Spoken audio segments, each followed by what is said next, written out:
Tonight, we want parents to be involved. Parents want to be involved. Reaction as the Ministry of Education announces parental permission is required for students under 16 to change their pronouns in schools. Also, how our neighbors in Alberta are helping those evacuated from raging wildfires in northern Canada. Plus, the federal government says it's talking to provinces, territories, and other key partners to address student housing shortages. This is CBC Saskatchewan News.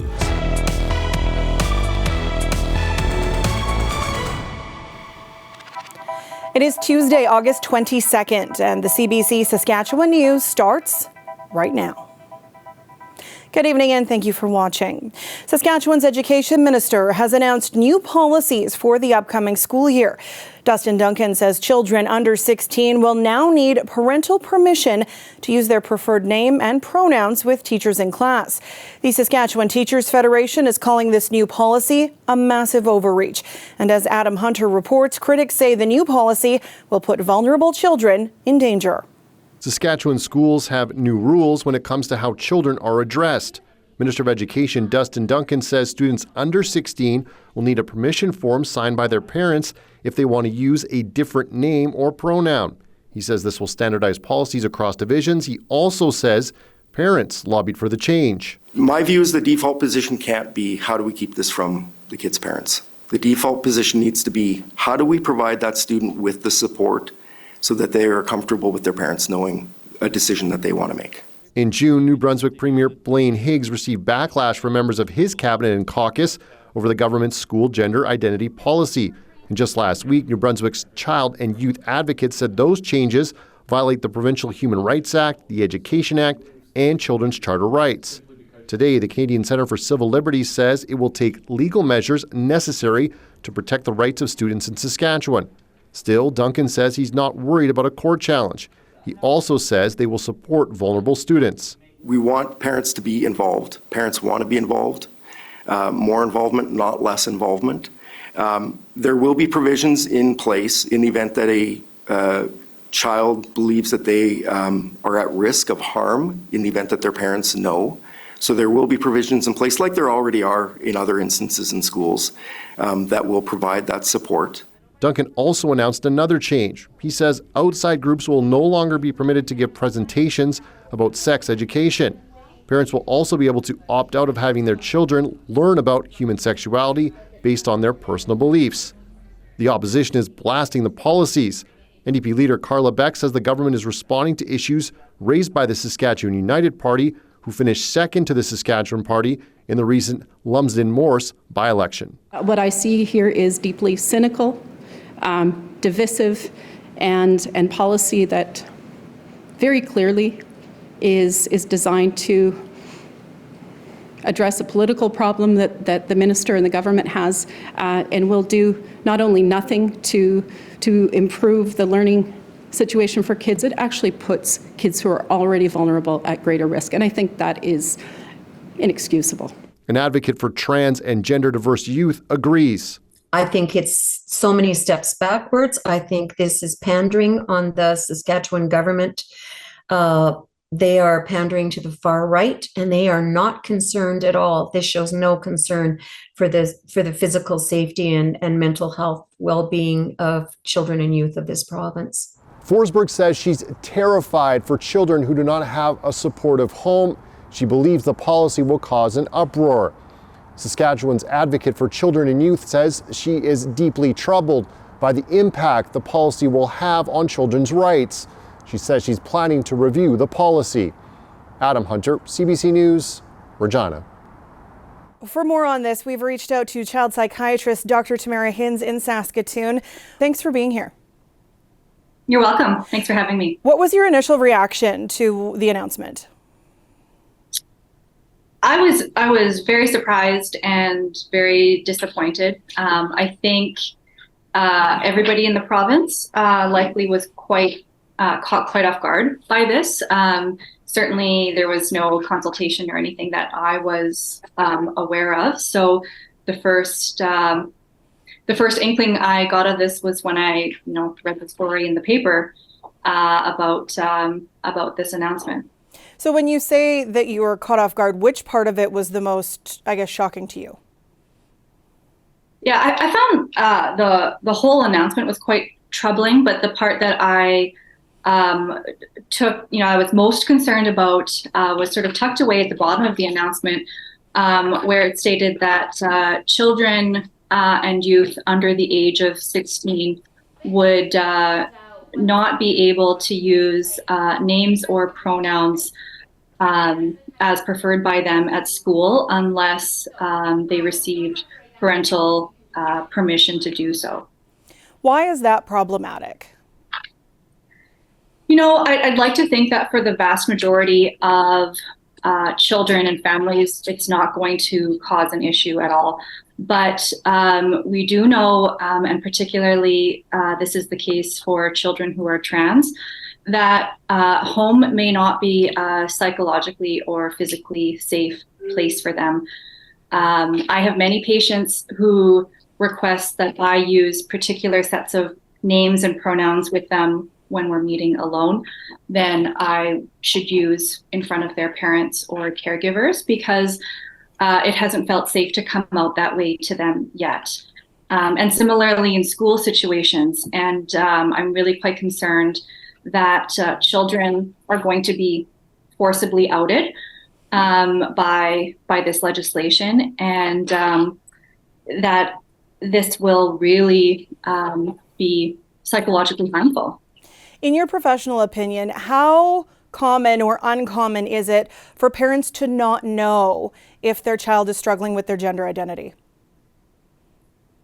That's a really tricky question. I don't have, I'm not aware of kind of research about that. I can only speak anecdotally. And this is just an exceedingly vulnerable population. There's Canadian data that shows that trans youth are 5 times more likely to think about suicide, almost 8 times more likely to actually attempt suicide than their non-trans peers. And that, this is not rocket science. The factors that mitigate that risk are acceptance, whether through peers, schools, or families. So when you take away school as one of those potential safe harbors for these kids, I think we're going to see really terrible results. When it comes to the conversation about third-party sex education, taking that out of the classroom, what harm does that do? Does it do harm? Yeah, I think there's real harm in othering education around reproductive health and consent compared to other parts of the curriculum.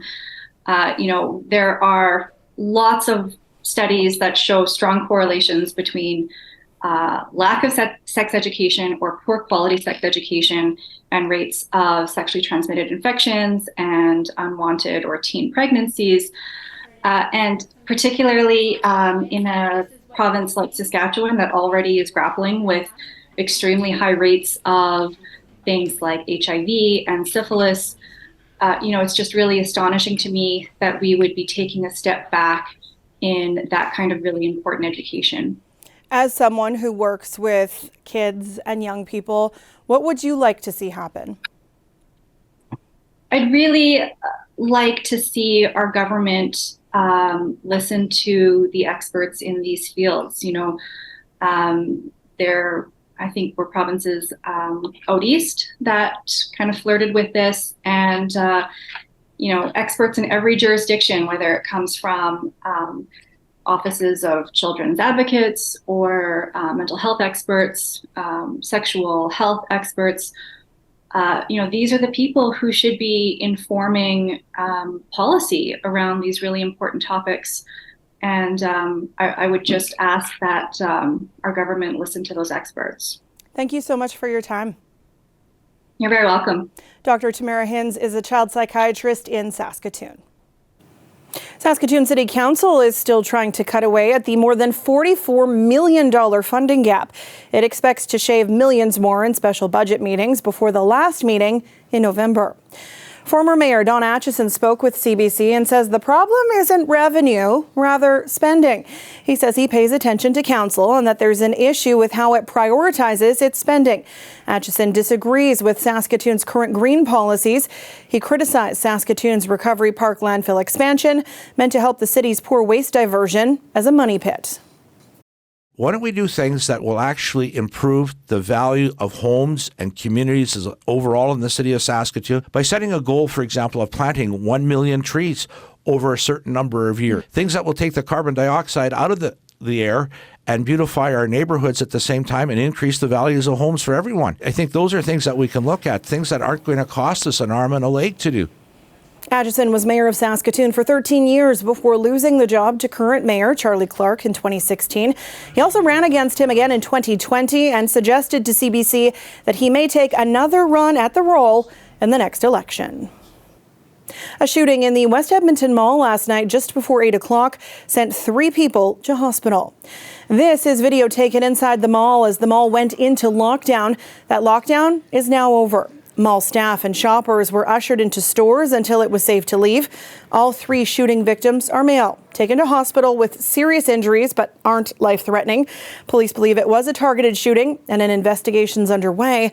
The lockdown also closed the transit center in the mall for a short time, causing several delays. The very tight housing market in Canada was a key topic at the federal cabinet retreat in Charlottetown today. Ottawa is looking at what it can do to help ease demand and is considering limits on the number of foreign students allowed into the country. JP Tasker has the details. Harshal Basgowri is starting at Toronto's George Brown College in the fall. The search for a place he can afford isn't going well. If I'm gonna be honest, I'm always moments away from like a mental breakdown just from the stress of wondering if I'm going to be homeless soon. With Canada facing an acute shortage of affordable housing, Ottawa is considering a limit on international students. There's an abuse in the system and we have to address this in a smart way. It includes potentially looking at a cap. That's new. The number's never been capped before. There's more than 800,000 foreign students at the country's universities and colleges. An eye-popping figure that Ottawa believes has driven up the price of rent. The microinflationary pressure that international students present in certain areas of the country, notably in big cities, is real. Trudeau's point person on provincial issues says Canada's economy depends on newcomers. Striking the right balance, that's the challenge. The conversation needs to proceed at the same time so that we don't inadvertently end up in a position that makes the housing affordability issue worse. This professor has been tapped by the Prime Minister to help solve the housing crunch. His suggested fix, student visas tied to a place to live. What that would do is create incentives for the colleges and universities to create on-campus housing. A cap won't be in effect for this school year, and there's likely to be pushback from Canada's universities and colleges. But a limit on foreign students could be one practical solution to a pressing political problem. JP Tasker, CBC News, Charlottetown. The Regina Sports Hall of Fame is celebrating its 20th class this year. A total of 6 inductees will be entering the hall in 2023. They include the Regina Mixed 1995 5-pin bowling team that won the national championship. From basketball and team handball, Warren Ponsack in the builder category. Also in the builder category, longtime football coach Erwin Klempner. Sports reporter Rab Van Stone is inducted into the patron category. Former Regina Pats head coach Bob Strum, and in the builder category, Toshi Shinmura, who is the father of judo in Regina. He's in his 70s and still teaching. They call Shinmura Dojo. Used to be YMCA. Now it's a new dojo over there, and I'm going to teach. I'm 72 years old, but still my coach, my student expect me to teach. I'd like to teach forever.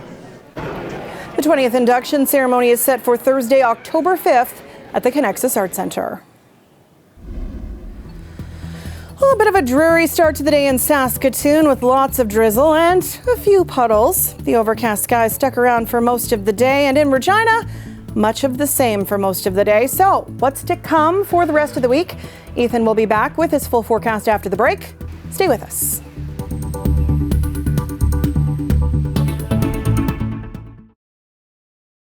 This weather update is brought to you by Capital Ford Lincoln. Employee pricing is on now.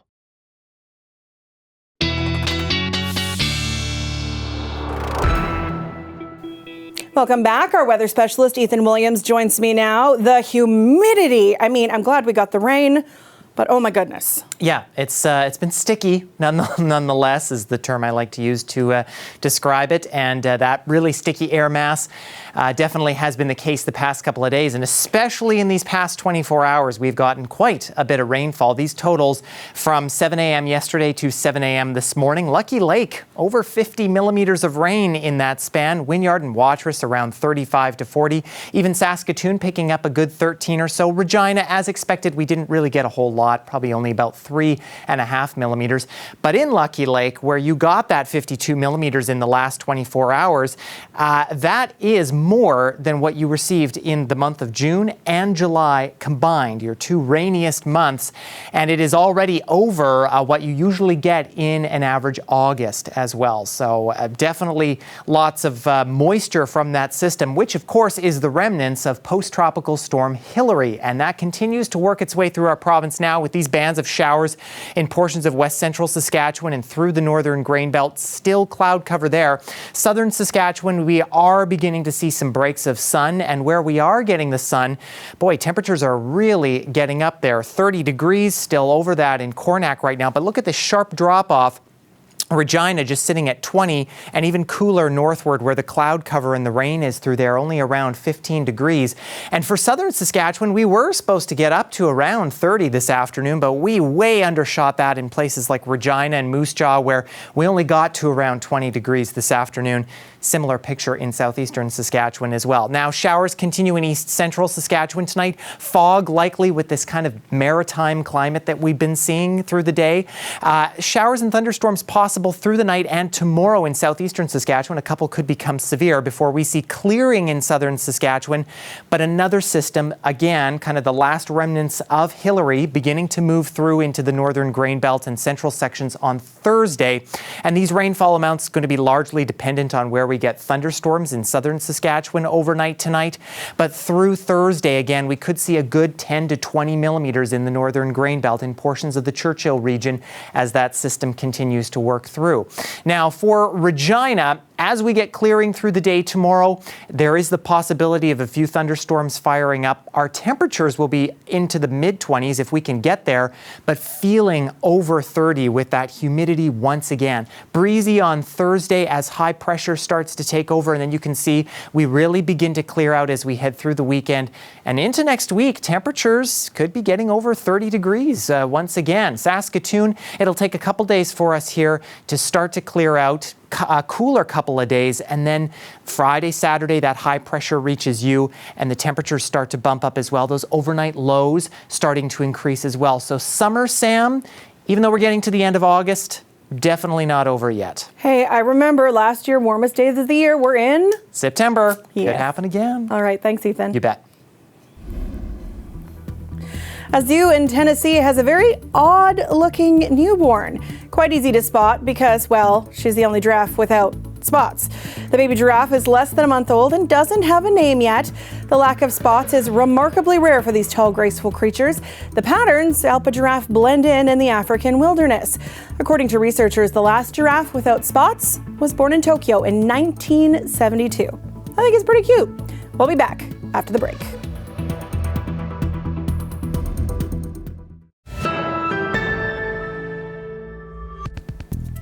The wildfire that forced thousands of people out of Yellowknife is now about 15 kilometers from the city. And while crews have managed to beat back the flames from reaching the capital, the threat remains. Many of those who left because of the wildfire are in neighboring provinces.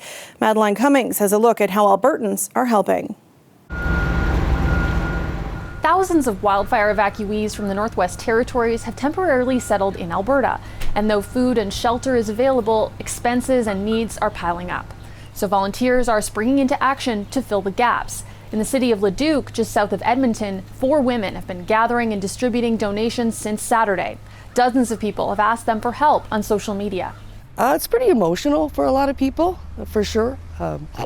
Especially when somebody said to me, he said, "You're renewing my faith in humanity." And so that was like, whoa. You don't want to cry. I'm trying not to be emotional here. But it's pretty impressive, And just knowing that they've lost everything. Wheeler says evacuees need microwavable meals, underwear, and laundry detergent. And the longer people remain here, the more help they'll need.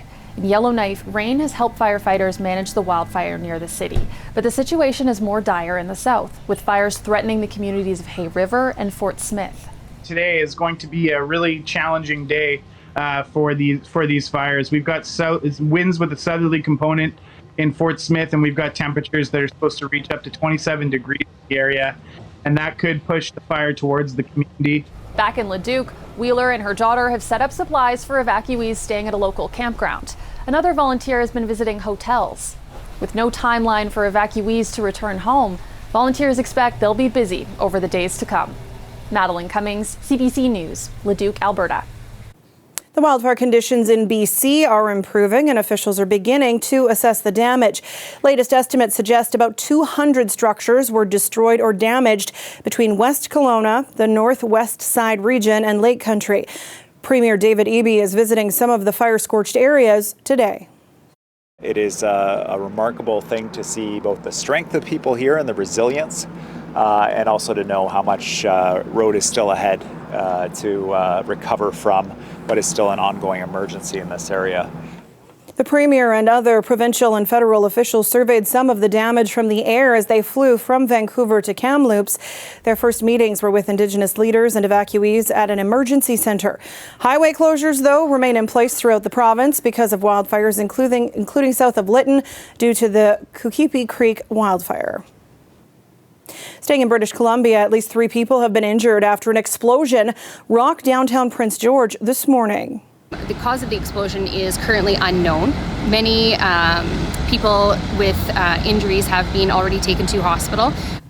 It happened in an abandoned building that used to house a Greek restaurant. Between the blast and the fire that followed, the building is completely leveled. Nearby structures were also damaged. The explosion even shook houses as far as 5 kilometers away. The RCMP in Prince George are investigating.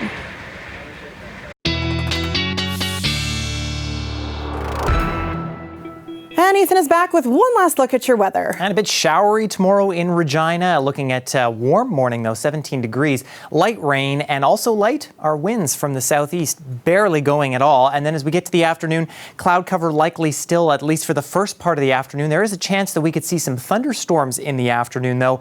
Humidex likely getting to around 30 by the later afternoon hours when we hit our daytime high. Now, Saskatoon could be a little bit foggy tomorrow morning. We are looking for those fog patches overnight. Cloudy otherwise, 14 in the morning, and then by the noon hour likely getting some breaks of sun, a little cooler around 19 degrees, and those storms in southeastern Saskatchewan could bring some nickel-sized hail, maybe some downpours, largely in that southeastern corner of the province. For Regina, for Weyburn, points kind of north and west, Sam. Thunderstorms possible, but likely less on the severe side. All right. Thanks, Ethan. You're welcome.